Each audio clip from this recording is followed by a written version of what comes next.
हम धरने पे ही बैठे रहेंगे और तो हमारे पास क्या, हमारे पास कोई पावर तो है नहीं, शक्ति तो है नहीं, ठंड से कोई घबराते हैं क्या हम? बढ़िया बढ़िया किया है, बढ़िया किया है, बस कहते जाओ बढ़िया किया, ठीक है। ये तो बढ़िया है कि नहीं है, ये तो समय बताएगा। बढ़िया, जिंदा रहे तो देख के जाएंगे, गए तो लोग तो देखेंगे। हेमाराम तो अपनी सरकार के खिलाफ भी डट के लड़ा है। अब क्या सोच के किया, ये जाने अचानक रात को फैसला करना, बैकडेट में फैसला करना। बाड़मेर बालोतरा जिले की सीमाएं बदलने के राज्य सरकार के फैसले ने पश्चिमी राजस्थान में सियासी और सामाजिक हलचल तेज कर दी है। धोरीमन्ना कस्बे में इस फैसले के विरोध में धरना प्रदर्शन शुरू हो चुका है, जहां पर कांग्रेस के वरिष्ठ नेता और पूर्व मंत्री हेमाराम चौधरी रविवार रात कड़ाके की सर्दी में भी धरना स्थल पर ही डटे रहे। उन्होंने साफ शब्दों में कहा कि जब तक न्याय नहीं मिलेगा संघर्ष जारी रहेगा।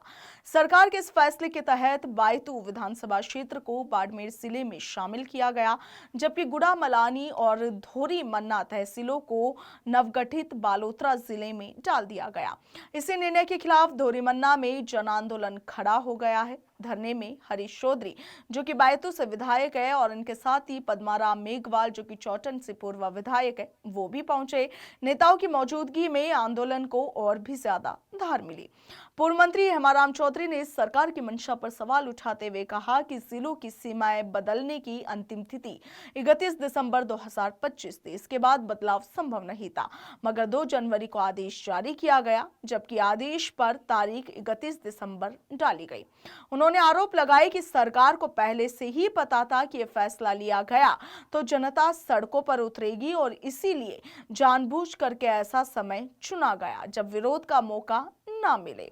नेताओं का कहना है कि इस पूरे फैसले के बाद कई गांवों के लोगों को प्रशासनिक कामों के लिए लंबी दूरी तय करनी पड़ेगी, जिससे समय, पैसा और मेहनत तीनों की बर्बादी होगी।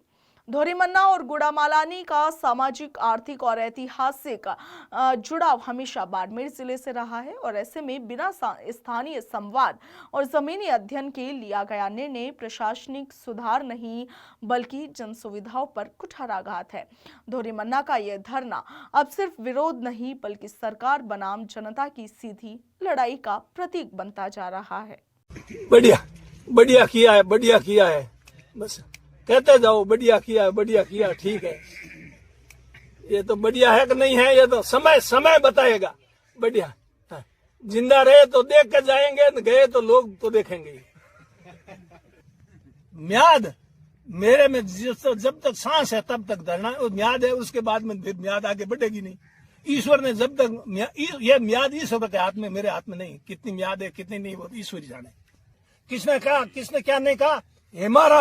हेमाराम तो अपनी सरकार के खिलाफ भी डट के लड़ा है और इनकी बीजेपी सरकार के खिलाफ डट के लड़ने में मुझे कोई किसी प्रकार की हिचक नहीं है। मैं मजबूती के साथ इनके खिलाफ लड़ाई लड़ूंगा, जनता के साथ खड़ा रहूंगा।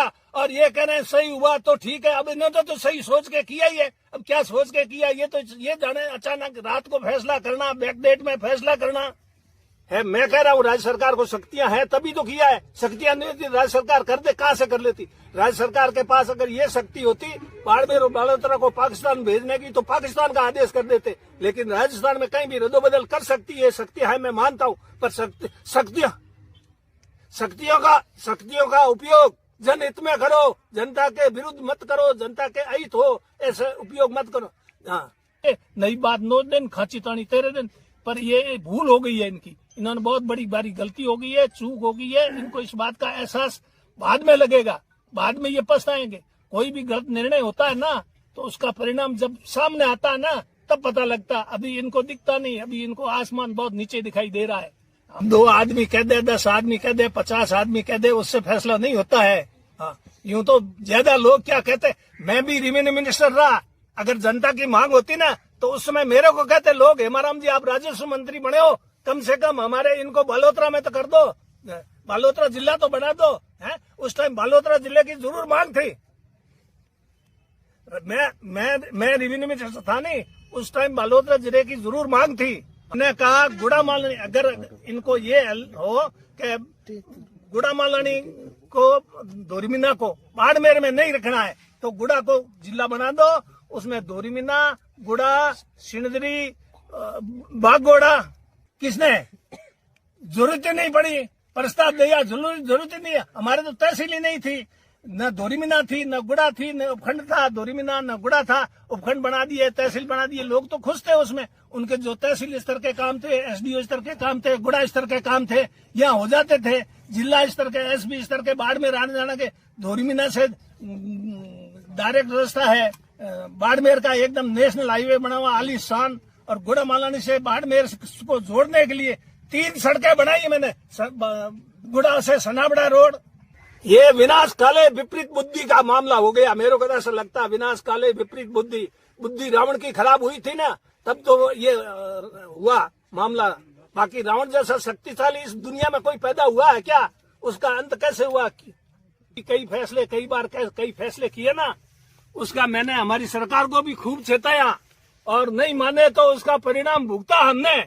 अब हम सत्ता से हटे तो हमने कहीं न कहीं गलती की होगी। अब इनको नजर आती नहीं है, उसको हम उस समय हमारे को नजर नहीं आती थी। अगर मेरा कहना ये माने ना, जनता क्या चाहती है वो करना चाहिए। हाँ, हम शक्तिशाली है, पावर सेंटर, ये पावर सेंटर 3 साल का है, और 3 साल के बाद में पावर सेंटर जनता के पास आएगा। अभी जनता के पास आज की तारीख में कुछ नहीं है। मैं जनता को संतुष्ट किया। गुड़ा मालानी से 7 बार चुनाव लड़ा है, 1 बार आ रहा है। मैंने खुद ने चुनाव लड़ने से मना कर दिया। राहुल जी ने फोन किया, तब मजबूरी से चुनाव लड़ना पड़ा, मैं लड़ता ही नहीं। और हाईएस्ट वोटों से जीता हूँ। एक बार राजस्थान में हाईएस्ट वोटों से गुड़ा मालानी की जनता ने जिताया है। जनता आज भी मेरे साथ है, पर मेरे को अब कोई चुनाव लड़ना नहीं है। लेकिन जनता के दुख दर्द में मैं साथ रहूंगा, किसी साथ में छोड़ नहीं सकता। भविष्य आप मेरी याद रख लेना, मेरी बात याद, फिर बाद में बात करेंगे 3 साल बाद में भविष्य क्या होगा, ये आप याद रख लेना, आज नोट कर लेना इसको। हम धरने पे ही बैठे रहेंगे, और तो हमारे पास क्या, हमारे पास कोई पावर तो है नहीं, शक्ति तो है नहीं जो हम इसको। अरे ठंड से कोई घबराते हैं क्या हम? ठंड, गर्मी से, ठंड से, बरसात से कोई हाँ, यही तो कह रहा हूँ। उन्होंने राजनीतिक मकसद से किया गया, पर उस राजनीतिक मकसद से किए गए निर्णय को गुड़ा मालानी और धोरीमीना की जनता को कितना कष्ट हो रहा है, कितनी पीड़ा हो रही, इस पे तो देखे ना। लोगों को पहले कितना दूर जाना पड़ता है।